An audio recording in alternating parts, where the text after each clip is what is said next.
and Marana. Bickley and Marana Mornings. Arizona Sports. The local sports leader. Bickley Blast.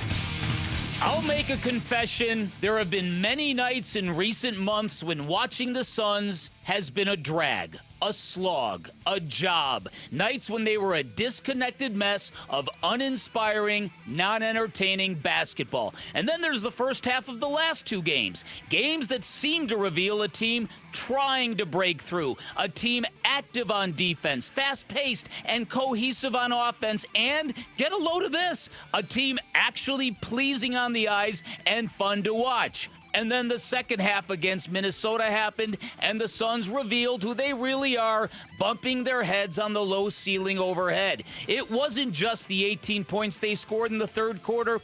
It was the way the Timberwolves found their edge and flexed their edge and their hardcore defense and how it made the Suns look soft, confused, stumbling around the court. And as the opponent snarled, the Suns shriveled. It's getting old, just like the age of the current roster. They say nobody likes a bully, but you know what's worse? A basketball team that gets punked by one, and that's what we saw again last night, just when hope had begun to float.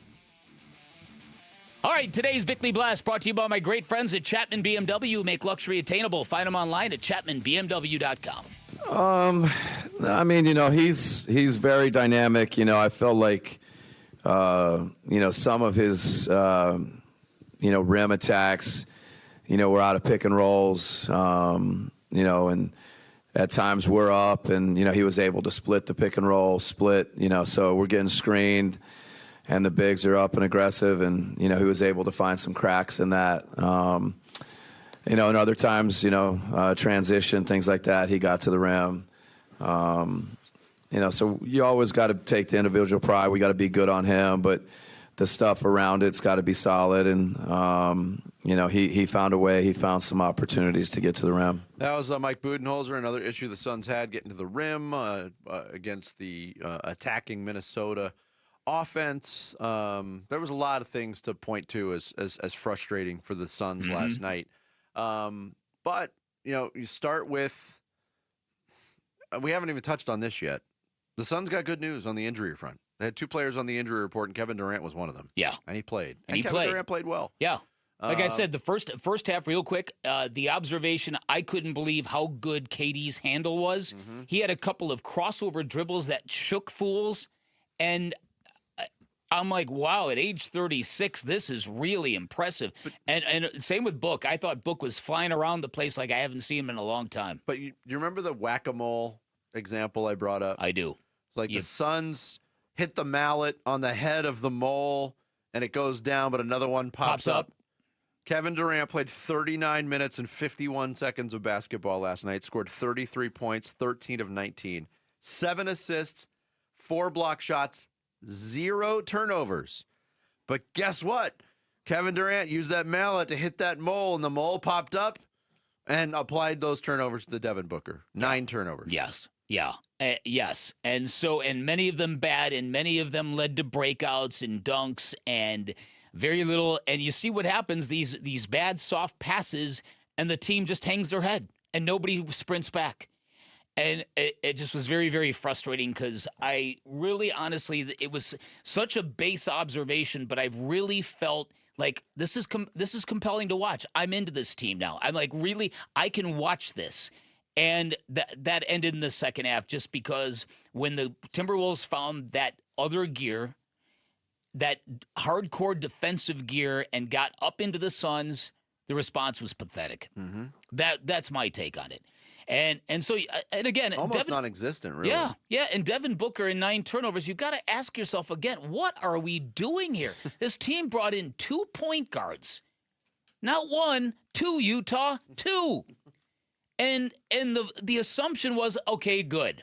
Devin Booker's going to be off the ball, and now Monte Morris is stapled to the end of the bench, and Tyus Jones is just loitering outside the 3-point line, and Devin Booker is handling the ball a lot again, and last night not very well. Big difference between the halves for Devin Booker. Yeah, it certainly was. Mike Budenholzer talked about the turnovers specifically.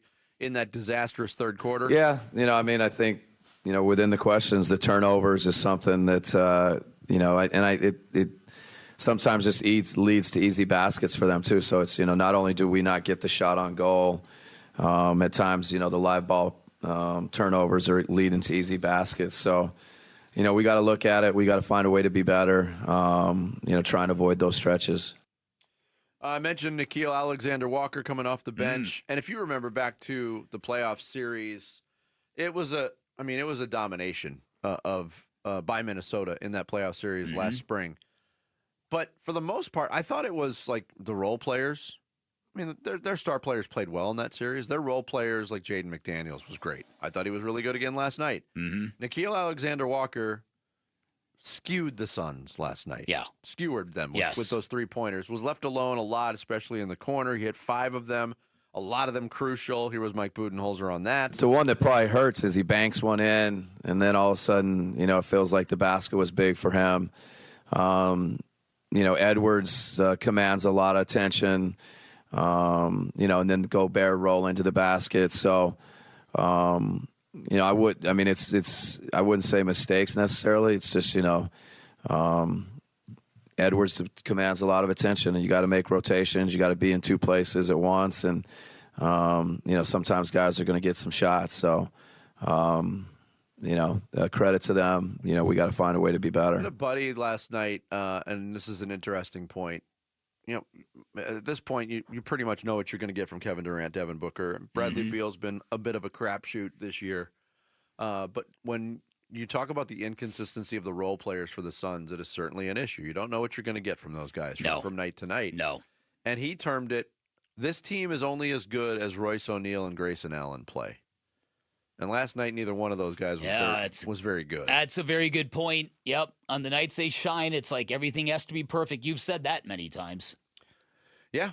And getting multiple role players to play well on the same night seems to be a struggle too. And I don't know if there's something you can diagnose there, break it down, what the problem is, other than just happenstance and they're role players for a reason because they're not star players, so you're going to get that variation in their performance.